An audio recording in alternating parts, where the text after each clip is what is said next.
This channel does not promote any violent, harmful, or illegal activities. All content provided by this channel is meant for an educational purpose only. এই যে রাজ্যপাল আর রাজ্যে টানা পড়েন ওই নতুন বিধায়কদের শপথ নিয়ে, সেটা এমনিতে আমি নিশ্চিত কখনো কোনো ভোটের ইস্যু হবে না, কিন্তু সেটা নিয়ে গণ্ডগোল হচ্ছে, নাটক হচ্ছে, জলঘোলা হচ্ছে।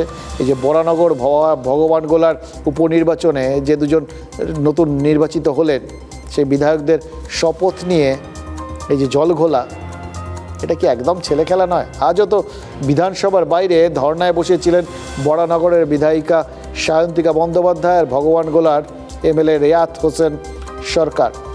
বৃষ্টি পড়ছে, তখনও দেখলাম তারা কিছুক্ষণ বসে রইলেন। সত্যি বলছি, এসব দেখে না মনে হচ্ছে যে এসব করে কি কোনো রাজনৈতিক দলের সত্যি কোনো ফয়দা হয়, নেতাদের কোনো ফয়দা হতে পারে? বিশ্বাস করি না, জানেন তো।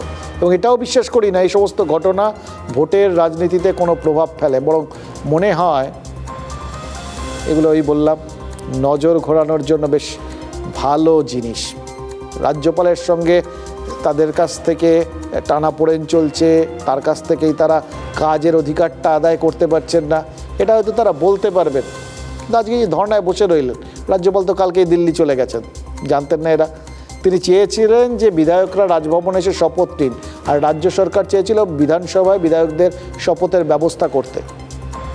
দুটোই করা যেত আলোচনার ভিত্তিতে।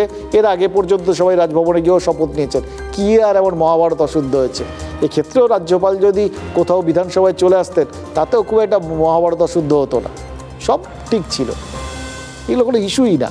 কিন্তু দুপক্ষই নিজেদের জেদ ছাড়েনি, ফলে শপথ এখন বিষবাও জলে। অথচ দেখুন, বিধানসভা টু রাজভবন হেঁটে গেলে ম্যাক্সিমাম 9 মিনিটের দূরত্ব। এই দূরত্বটুকুনি কাটাতে মিনিমাম কোনো সৌজন্য কোনো পক্ষ দেখাচ্ছে না, উল্টে যা চলছেন ওই বললাম না, তাকে ছেলে মানুষই বলবো না ছেলে খেলা, এটা ঠিক এখনো বুঝে উঠতে পারছি না। ওনার রাজভবনে কেন সবাই যাবে? রাজভবনে যা কীর্তি কেলেঙ্কারি চলছে, তাতে মেয়েরা যেতে ভয় পাচ্ছে, আমাকে কমপ্লেন করেছে। বিধানসভা উপনির্বাচনে জয়ী 2 তৃণমূল প্রার্থীর বিধায়ক পদের শপথ গ্রহণ ঘিরে রাজভবন বিধানসভার মধ্যে স্নায়ুযুদ্ধ সপ্তমে। সেই লড়াইয়ে বিধানসভার সঙ্গে রয়েছে নবান্ন। শপথ জটিলতা নিয়ে ক্ষুব্ধ মুখ্যমন্ত্রী। নবান্নের বৈঠকে উষ্মা প্রকাশ করেছেন মমতা বন্দ্যোপাধ্যায়।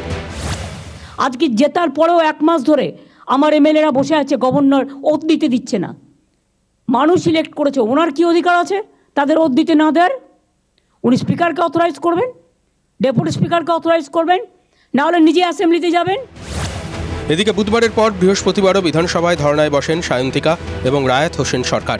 গত 4 জুন লোকসভা নির্বাচনের সঙ্গেই প্রকাশিত হয় বরানগর ও ভগবানগোলা বিধানসভা কেন্দ্রের উপনির্বাচনের ফল। বরানগর থেকে জয়ী হন তৃণমূলের অভিনেত্রী প্রার্থী সায়ন্তিকা। মুর্শিদাবাদের ভগবানগোলায় যেতেন রায়াত, কিন্তু জুন মাসের শেষ সপ্তাহে এসেও বিধায়ক হিসেবে শপথ নেওয়া হয়নি তাদের।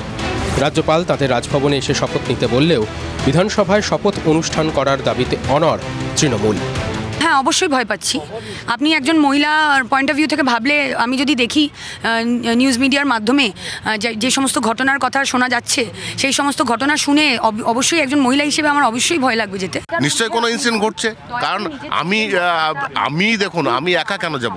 আমার সঙ্গে তো আরেকজন বিধায়িকা আছেন। মূল যে দাবিটা সেটা হচ্ছে ট্র্যাডিশন ব্রেক করে আমরা যেতে চাইছি না গভর্নর হাউসে।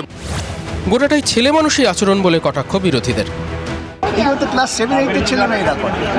সাংবিধানিক পদে যিনি আছেন এবং যারা সাংবিধানিক ব্যবস্থার মধ্যে নির্বাচিত হয়েছেন, তাদেরকে সব সাজে নাকি? রাজ্যপালের উচিত তো স্পিকারকে ডেপুট করে দেওয়া ভোট নেওয়ার জন্য, সেটাই বা রাজ্যপাল করছেন না কেন, আমি বুঝতে পারছি না। সায়ন্তিকার রাজভবনে যেতে ভয়ের কারণটা তো শুনলাম, ভয় কিন্তু রেয়াত হোসেনও পাচ্ছে। সে যাকে এক যাত্রায় পৃথক ফলের কথা ভাবছেন। আমার শুধু এটা মনে হচ্ছে, জানেন তো, যে এর ফলে একটা সময় রাজভবনটা না হন্টেড হাউস হয়ে যায়।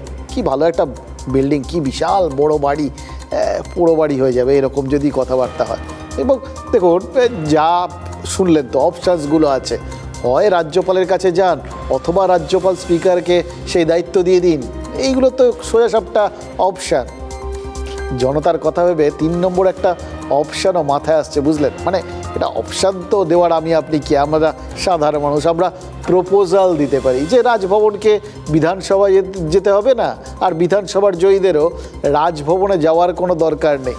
থার্ড কোনো একটা নিউট্রাল জায়গায় দুই ভবন একসঙ্গে হাজির থেকে শপথ পাঠ করিয়ে দিলেই তো ঝামেলা মিটে যায়।